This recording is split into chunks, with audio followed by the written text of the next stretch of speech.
Business করা ভালো, but এত বেশি গ্লোরিফাই করার কিছু নাই এখানে। উদ্যোক্তা হয়েই যে শুধুমাত্র মানি মেক করা যায় বিষয়টা তাও না। আপনি যদি চিন্তা করেন সেকেন্ড অপশন, আপনি কখনোই ব্যবসায় ভালো করবেন না ভাই। আপনি যাই কিছু করেন না কেন ভাই, from the very first day আপনি আপনার কাজের প্রতি অনেস্ট থাকেন, ডেফিনেটলি আপনি ওখানে ভালো করবেন, সেটা ব্যবসা হোক আর চাকরি হোক। স্টেপ বাই স্টেপ যদি প্রসেসটা বলতেন, যে যে চাকরি করতেছে বা বিজনেসে ঢোকার চিন্তা করতেছে, যেটা আপনি নিজেও চাকরি করেছেন, কোন কোন জিনিসটা একদম পয়েন্টস যে এগুলা মাথায় রেখে এইবার আমি আইদার বিজনেস করব বা করব না, যদি একটু বলতেন। জি, নাম্বার ওয়ান, আমরা অনেকেই যেটা করছি ইদানিং সোশ্যাল মিডিয়াতে ঢুকলে দেখা যাচ্ছে, জি, এন্টারপ্রেনারশিপকে বিজনেস করাকে খুব বেশি গ্লোরিফাই করে ফেলতেছি।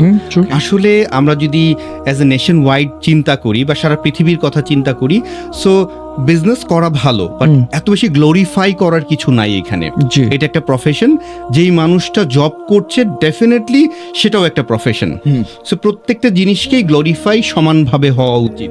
বাট আমরা এইখানে আসলে একটা ভুল কাজ করে ফেলছি।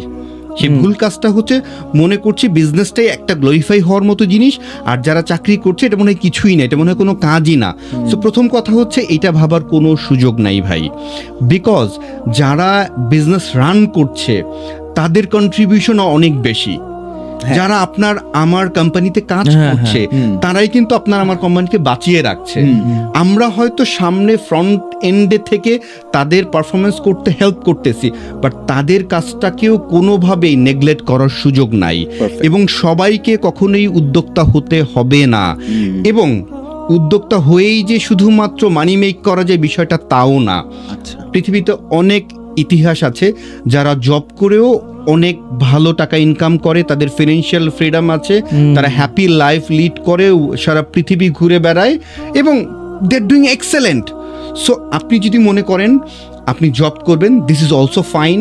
আপনার কাজটাকে আপনি প্রপারলি করেন, পুরো প্যাশন দিয়ে করেন, এবং আমি বলবো 9টা 5টা মাথায় রেখে কাজ করেন না, ভালো লাগা থেকে কাজ করেন, ওইখানে পারফরমেন্স বিল্ডিং এর জন্য কাজ করেন।